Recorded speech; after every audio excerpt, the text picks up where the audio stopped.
Cup winners for 2021, St Patrick's Athletic.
Ian, it's great to have you on. Thanks so much for coming. How are you keeping? All good, yeah. Thanks for having me on. We'll just start off about your early career. I know you're playing for Ballyfermot at Lord Celtic. What were your earliest memories of playing football at that age? Yeah, I think first of all, starting off just playing in school when I was in school and stuff like that, and then I remember there was a man on that lived on the road that sort of got me introduced to football, Mr. Kelly, Joe Kelly. It was off at Ballyfermot United, so brought me up to Ballyfermot United, and that was sort of the start of the journey. Really good times at Ballyfermot. Stayed there for I think 4 or 5 years until I got to maybe under 11s, and I went out to Shells then. And again, really good coaching down there. Learned so much, that really stood me going forward. Even when I went into the professional game, I suppose just the small details and the coaching that I received there at such a young age really stood to me. But yeah, they were sort of the earliest memories that I would have had. Starting out in school, obviously, and then progressing into sort of structured football. And in 2007, you signed for UCD under Pete Mahon, who was a manager. You played in again at Pats. What would your earliest memories be from playing for UCD, and what was your experiences like there stepping into the men's game?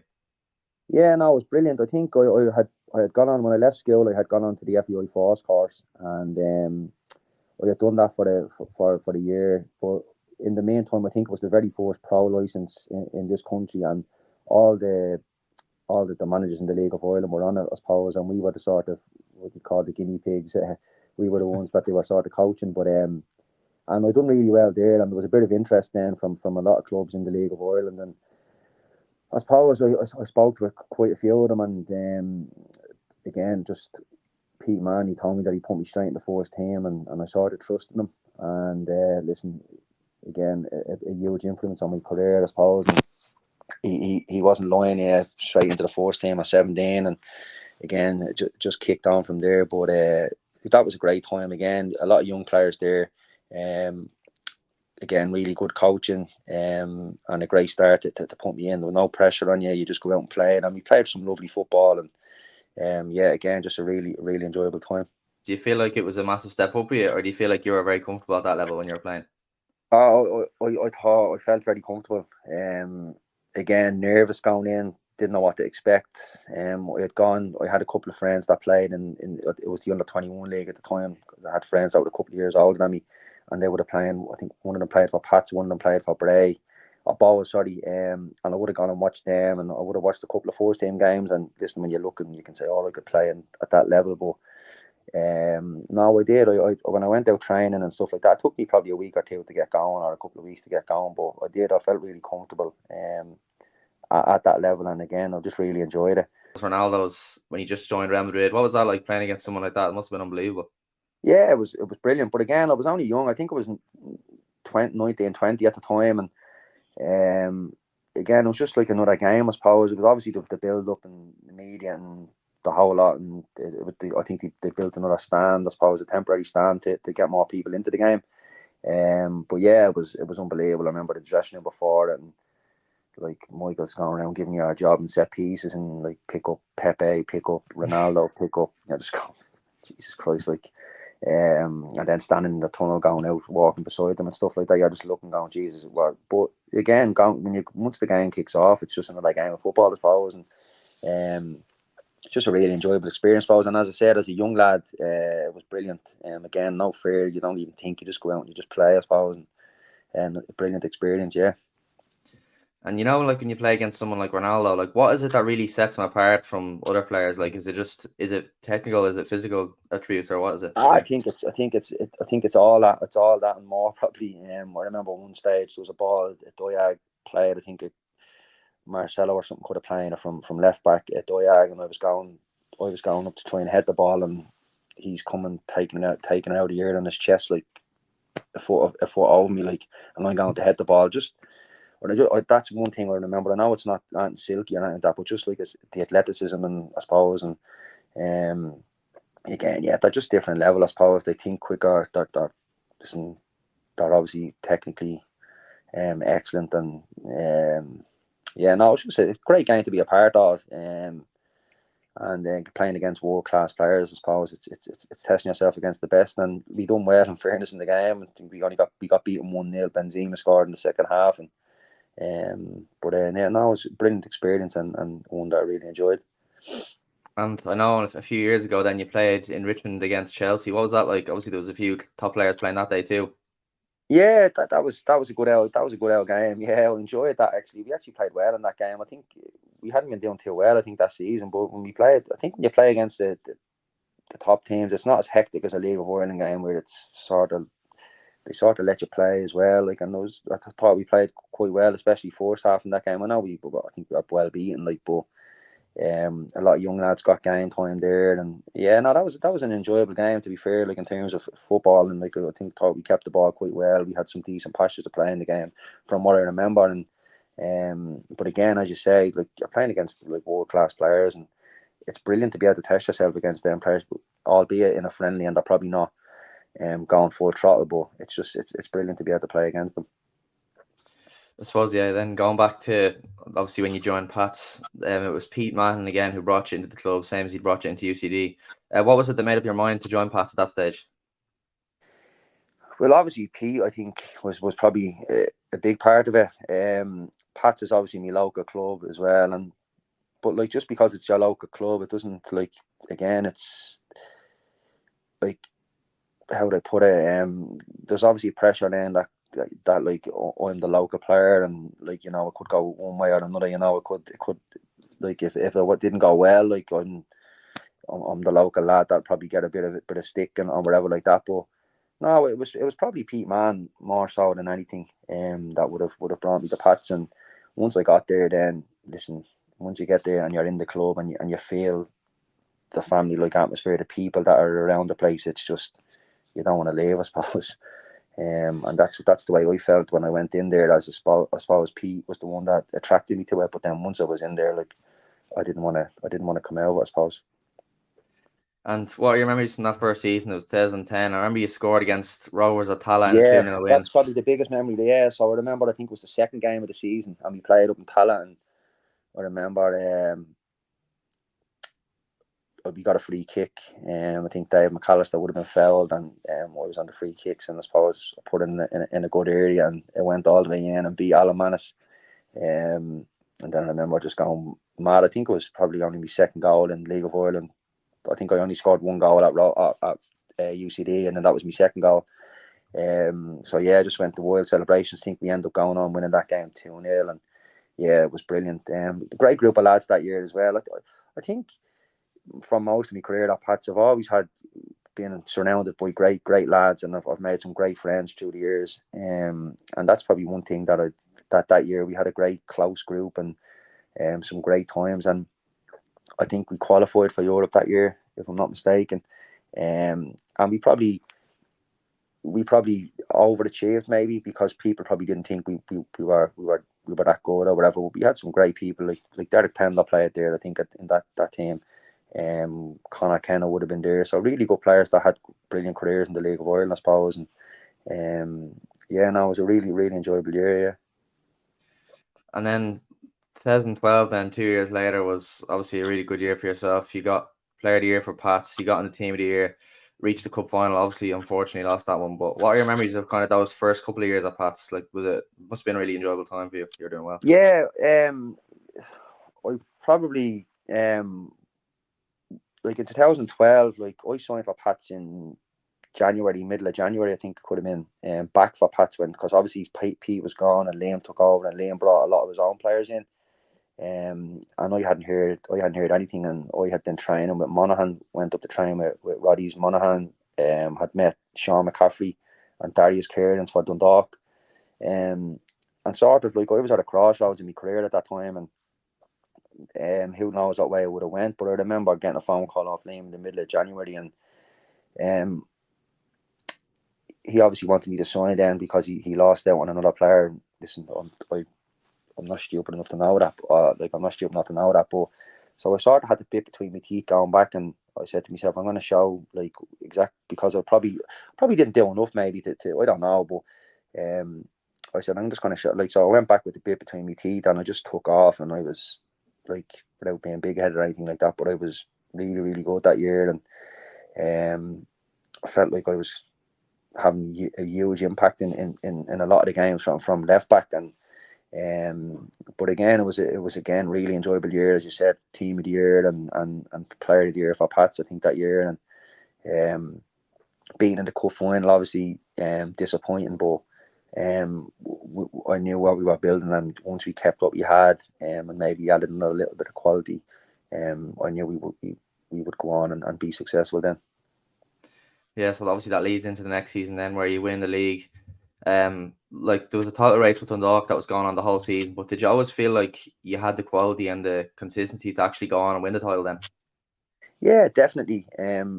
Obviously we had been the year before, obviously getting to the cup final, and I thought we had played really good football the year before, and obviously we're going in confident and stuff like that. And I always felt Dundalk, like, it was their first year together. They had done exceptionally well, but I just felt that we would still have enough come the end of the season. But you could see then, obviously Dundalk were building, and you could see the success they went on to have. But I think we were just probably, because the year previous we had been together, and we were building into this year, and yeah, I always felt comfortable, and I'll always go back to when we brought Darrell Cavaney in the middle of the season.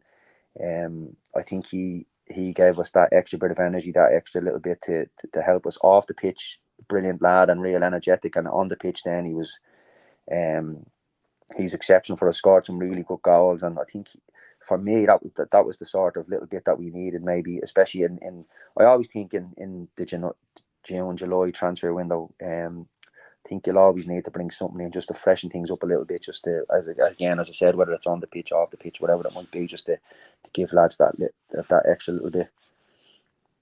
And then obviously the game that secures the titles against the holders, Sligo at Richmond, who win 2-0. Do you remember much from that day? Like, what were your emotions on the day? It must have been a great feeling. Yeah, it was a Sunday afternoon, I think, and I remember going down to the game, and again, so confident. I just knew we were going to win. I knew they were they knew we were going to win it as well, I think. And yeah, just again, I remember Greg scoring, and Bistow obviously, and it's just, I remember dropping to my knees that game just at the end, just a little bit of relief, sort of, and going like, oh, I've won something. Like, I've won something as a professional. It was the first time, and just brilliant. And then obviously, again, as I said, great group of lads, really close, still close to a lot of them now, that like from all them years ago. And yeah, brilliant time. And again, the memories will last forever, I suppose. And that was the 31st game of the season, and the back five of you, Ger Bryan, Conor Kenna, Kenny Brown, and then Brendan Clark in goals. Like, you conceded 15 in 31 games. Like, that's unbelievable. Like, what do you put that down to? The record that season. Yeah, listen, I think we all complemented each other well. Like Conor Kenna was brilliant at organising his back forward. He was always constantly talking and stuff like that. So he had us well organised. But again, I think we were so attacking, and teams, a lot of the time we just played in other teams' half. So like, there wasn't really a lot of defending to do a lot of the time, I suppose, because we always dominated the ball, I suppose, in especially around that 2012, 13. We just dominated the ball. There was no, like, so we, again, as I said, we probably played a lot of that season in the opposition's half. We always dominated possession, and but we were good. We were good, like sort of from Christie or Bistow up top. Like Bistow done some serious running and some serious like graft up there for us in terms of like defender from the front. Obviously, it gives you a chance to counter pressing. When we did lose the ball, we had Greg Bulger in the middle of the pitch going rat and getting it back.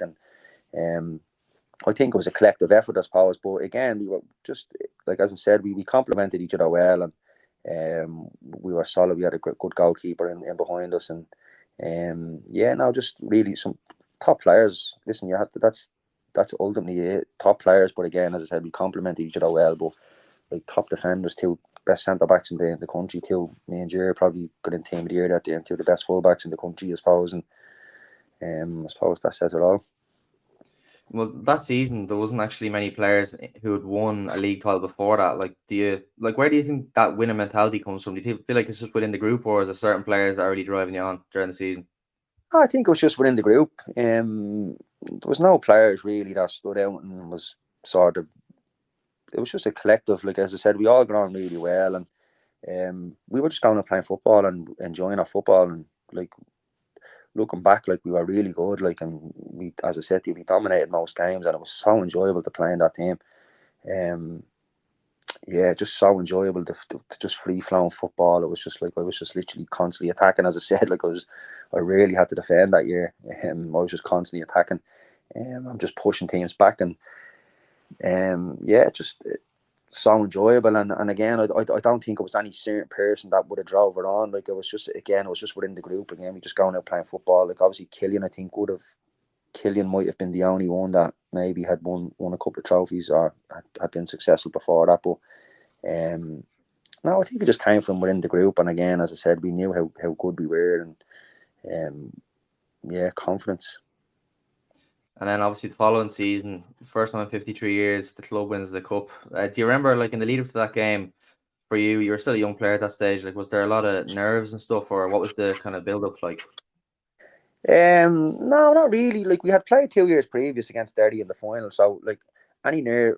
Listen, you're obviously going to have nerves, but like I had knew what to expect. And again, I was just so desperate to win it. Like, but I think Liam that year would have taken the pressure off us a little bit and saying that we'd make our own history. I know the 53 years was getting spoken about quite a bit, but Liam would have sort of taken that down in the media as well, saying that we would make our own history and stuff like that.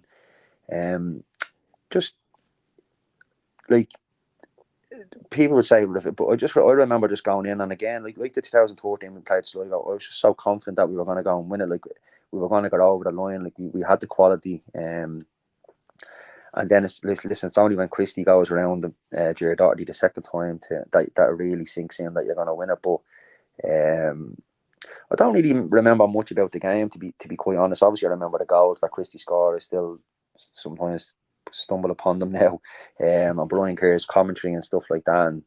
And but just a special time. And again, as you said, like grown men coming up to you, thanking you and crying, and like it's amazing that it hadn't been done in 53 years. And now I suppose what we're being spoiled now with 3 and in 10 years, is it? I don't know, is it 3 and 10 years now? I think it is, or something similar. It was an amazing day, and again, as I said, memories that will last a lifetime. And like you talked there about, grown men coming up to you and stuff like that. Like, did you realize, like when you'd won it, the significance to like not just the fans but the people within the club and everyone? Did you realize how much it meant to people? I think when we won it, I did. Like I think at this before it, like I didn't really take much notice of 53 years. I was like, oh jeez, haven't won it 53 years, or whatever. Like, but it's only when you see people crying, and even a young. I remember seeing, I can't think of the lad's name, but I remember seeing those pictures of him crying on this, like, just it was amazing to like. That's when you felt it, like that's when I felt it, like going, this means so much to this. It's not just like a game of football. It means so much. It's much deeper, and sometimes it goes through generations of families. That people have been supporting it for years, and then their daughters or sons become, and then it's grandchildren, and like it's amazing. And as I said, like I said at the start when I signed for Pats, you just once you're in it, it's such a good club, such a family club. Everybody looks after each other, and there's some special people that are around the club, and but yeah, it was only when we won it that you realise how special and really how much of an achievement there was, and how much it meant to the people around the club. And that was like for you personally, that was your third year getting into Team of the Year in a row. Like, did you feel like at that stage, like, did football seem really enjoyable to you at that point? Yeah, really, really enjoyable. And like when I was younger, I'd never wanted to go to England. I was a homeboard. And then I had one or two opportunities to go to lower league clubs when I was at UCD maybe, or whatever like that. And it was around then that I sort of felt that I was playing the best football that I had played, and if I wasn't going to get a chance to go to England, then it was like I was happy enough then just to concentrate. Like, and once it didn't materialise over them couple of years, so not even 2012, maybe 2014, I remember around that time. Once anything didn't materialise there, I was saying, like, listen, doesn't matter now, I'm just concentrating. I want to have a career in Ireland, and I'm going to try and make the best of it. And listen, I would not change one thing of my career. Like, if I could go back and do anything differently, I wouldn't. I've had the best times, best experiences, met the best people, and I've won trophies. I've captained the club to an FAI Cup, like stuff that I could only dream of when I was a kid, and I would not go back to change one thing. It's been an amazing amazing career from my point of view. And like when you are at Richmond Park now, like obviously there's so many people who are probably saying hi to you, or saying thanks for winning this or that. Like obviously that means so much more than if you'd gone to play for England for a club for a couple of years. Like, what do you feel like your relationship is like with the fans now? Like, do you love going to Richmond and seeing all the fans? Yeah, I love going. I'm down there every Friday night when they're playing. Love going to the games. Love meeting all the fans. Love chatting to them. Listen, call them fans, like you nearly call them, like you see them so much, like that's just people that you just stop and have a chat with about whatever it might be, and just hello. It's great. Like I feel great when I get down there. Like it's still the same. Still kids asking, even though I'm not playing anymore, and some of them are only new to it, they still think like that I'm this or that, and I'm signing autographs. Then I'm like, I'm not playing anymore, Like, but no, it's, listen, I love it. I love going down. I enjoy it thoroughly, and again, the relationship with the fans, they've been amazing. And as I said, alluded to earlier on, was because I'm local. Like, I can take, when we're winning, obviously it's great. I can go around and swan about, but when things are going bad, like, I'll be the one that. So it's amazing that I did get that sort of bond with them, and being a local lad. And again, I I put my heart and soul into it, like, and again, from what I got out of it, I'm so happy with it. And again, as I said, the relationship with the fans is brilliant, and yeah, no, I've just loved every minute of it, and I'm still loving going down and watching them play now. And then obviously then moving on to the next cup win was the 2021 final. Obviously before that final, you had your daughter only 2 days Yeah, before the game. Like, obviously that's an amazing thing to go through, but at the same time, was it a little bit stressful, the fact that it was right before the final, or what was it like? yeah, like, I remember, like, you couldn't write it. Like, this is what I'm saying. It's just, it was dream me. Like, I remember, I knew Leah was due around the time, and I was going, she goes early. Like, it could be around the cup final time. And lucky enough that we had got a date that's when she was going to be. That's when the baby was going to arrive, and Pip was going to arrive, and it was 2 days before the final, obviously. And yeah, just, it was like, it's hard to describe how amazing it was that weekend. Like, just the Friday, having Pippa staying that, then next day going up, and then having to meet up with the lads. Like, just, you're on cloud nine. Like, and it was probably the most enjoyable. Then even the final, like the whole build up, I soaked everything in. Like, I just made sure I, like, soaked it in, because sometimes it goes too quickly before you don't take stuff in. But I took everything in. I remember driving up, just couldn't take the smile off my face, to be quite honest with you. Even walking out, I remember walking out, the light show comes on in the Aviva, the lights are going, and I'm just like, oh, this is it. Like, this is what, like, I was the captain of the club. I was leading the boys out, and I was like, this is it. And I was just like, we need to win this. Like, this is, and again, just enjoy it. And obviously it was heart in the mouth stuff, going to penalties. And I remember actually in extra time, I think it could have been start the second half. I think we could have been winning 1-0 in extra time, and there was a second half extra time coming. And I remember seeing Keith Buckley getting taken off. I'm nearly sure he got taken off at half time. And I said to myself, these are gone here. Like, I seen him coming off. He's that little ball of energy in the middle of the pitch. He gets them going. It's like these are dust here. And second half, then they just came back and Rory Feely scored. And I'm like, oh, it's tense then near the end. And obviously Jack clears one off the line. And you're like, Jesus, just blow this up, get the penalties. And then obviously Chris missing. I remember I was standing beside Robbie Benson and Chris missed, and I said Vee will bail us out, Vee yard us, and ultimately Vee didn't save one, but they've hit the bar, posted in the crossbar, so, and we went on and won it. But just, yeah, as it's like going back to just the experience of the whole weekend, just amazing. And again, as I said, I soaked everything in. I remember walking up the steps, and I remember getting Christie. I remember everything. It's just such a dream. Like, and like, if that's like, I can't. Even every time I speak about it, I just get. It was amazing. And like, because that was your third final, like, do you feel like you took in the experience better? Yeah, no, I took everything in. Like, I remember being in the hotel on the Saturday. I remember everything. I remember speaking with Dave McGallow, the sports therapist. He was me, him, Matty Smith, Jay McClellan sitting in the room chatting about life, chatting about how much it meant to each of us to be. Like, I remember absolutely everything. I remember the video from all the players' families, and then obviously Jurgen Klopp at the end. Like, the videos were so funny. Like, just the families, each different family putting in a different sort of spin on things. Like, I remember, I think it was Ben McCormick's dad saying if he hit a bullseye or hit a treble 20, I think it was on the dartboard, that we'd win the cup and all, and then just throwing and hitting it. Like, just best of luck and just best wishes. And look at. Like, I remember everything, and as I said, I soaked it all in. And again, it was just dream stuff.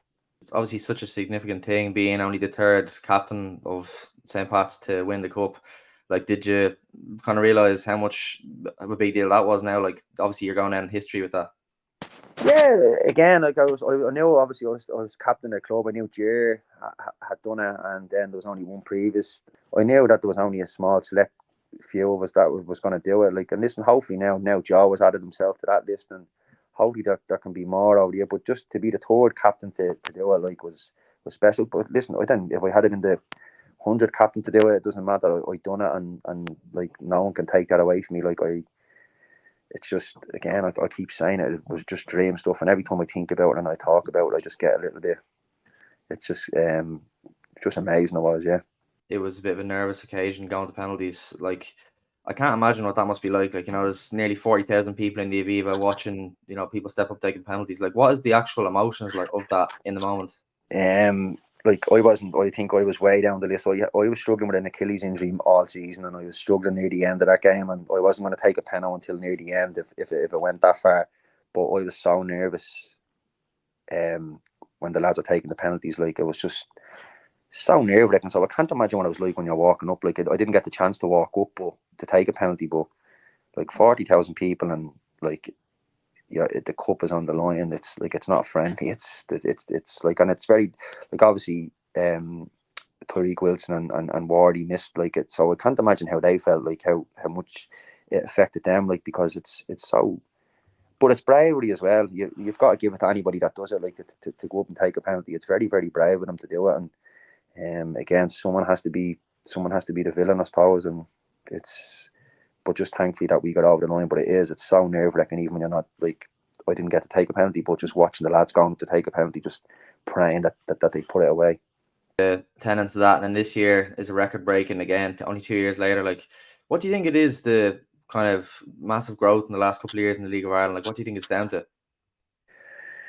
Yeah, I don't know. People say obviously COVID and people coming out after COVID, they've been starved from live football, they've been starved from different things, and it got them out into games. But for me, especially with Pats, I think the community work that Dave would have done before Noel and Noel is doing now, I think that's huge, to be quite honest. And the amount of kids that are going to games now is as I said to you earlier on, like, it's so many kids down at Pats, like, it's unbelievable. And I think if we can keep, like, obviously we need bigger stadiums, the facilities need to be better to be able to have more people into them. Like, I think Pats can only take, I think we can probably take 5,000 in it. I'm not sure exactly, but we need bigger stadiums to be able to get more people in, because I think it's only going to get bigger.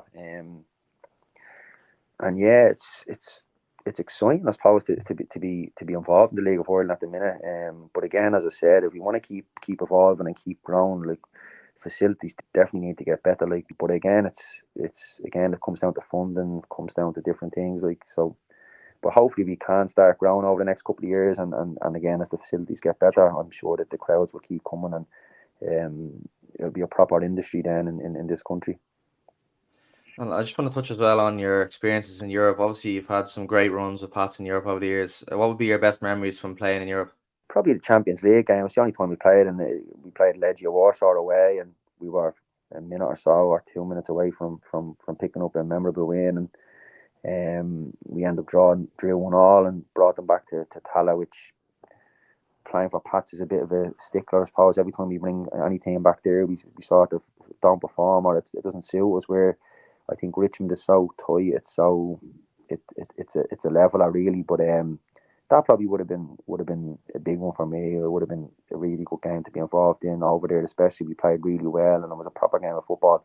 And I remember taking a throw in one of the times, just looking across, and it was like a proper Champions League game with the signs and just properly. It was a time when I sort of felt there was a proper footballer. Like, that would probably be the standout memory. I remember playing against a team in 2011 from Ukraine, Karpaty Lviv, and I remember just probably the best team, obviously not the best team I've ever played against, but in terms of getting a chasing, we got a chasing that night, by God. They were unbelievable technically, so good. But probably my best memory would be the Legia Warsaw game. You're the record appearance holder for Pats. Like, does that fill you with a great sense of pride to think like no one's ever pulled on the shirt more times than you? Yeah, brilliant. When I broke the record, it was unbelievable. But again, it's like, I've achieved it. I've done it. So again, I hope Chris goes on to do it now. And it'd be great for him then, a great achievement for him. But as far as I'm concerned about holding on to the record, no. Once it's happened, once I've done it. On the record appearance holder at the minute, and I'll probably hold it for 4 or 5 years or whatever it's going to be until Chris maybe breaks it, and then who knows after that? Then someone might go and do it on Chris. But it's great to be able to say that I've done it. And at one stage, I like, again, when Chris breaks it, I'll still be able to say at one stage I was the record appearance holder for Pats, and I've broke the record. So, no, brilliant achievement, and one that I do really take pride in. Coming towards the end of the 2022 season, you announced you were going to be retiring. It must have been obviously tough because you played football since you were a kid, and now it's gone, kind of. Yeah, I always had been looking, once I got over 30, I was sort of going, like, I don't know when I'm gonna, but I need to be ready to. But I always wanted to have in my head, that I was gonna do it maybe down. Like, I had a set time that it gave me a time to maybe wean myself off a little bit, if that makes sense. So I had said that I was going to do it after the cup final, because I felt it was a brilliant time to go, and I started going, will I do it? I just said to myself, I need to sort of stick around here and try, and like, I remember us ringing lads trying to keep them, listen, stay. So I said, look, I'll do another year. I remember meeting Gareth then, telling them, saying, I'm gonna retire at the end of next season, and that was the decision I had come to, and I was happy enough and content. And I've probably, since I've retired, I've probably missed 4 or 5 games where I've said, oh, I'd love to be playing there, but I don't really miss it, to be fair, that much. It was the right time. I think, not that I stopped enjoying it. Listen, I love playing football. I still play football now, but it was the right time. I had done everything I wanted to do, and I wanted to go out. I didn't want to go. I could have went maybe lower down team to play it, but I wouldn't have been doing myself justice, or the team I was playing for. So it was the right thing to do, and it was the right time. And yeah, even that year was so much learning, and it helped me even when I didn't play from the middle of the season to the end, because it weaned me off it, and I was able to sail off into the sunset then, and it was great. Honestly, it was brilliant. And again, as I said to you, I wouldn't change anything in my career. Everything that happened, everything that I've done, nothing I change. And it's actually brilliant that I can say that. And then obviously I had my testimonial. I had probably something that I had dreamed of when I started playing professional football, that when I did have a child, that I could bring him or her on the pitch. And my last game against Shells, I was able to do that, bring Pippa on the pitch. And then even when we played in the testimonial, I was able to do that as well. So listen, I've lived my dreams out, and again, as I said, I wouldn't change a thing, and it's unbelievable it has been for me. Oh, it's pretty a great point to finish. So Ian, honestly, thanks so much for your time. Really appreciate it. No problem at all. Thanks very much for having me on, Adam.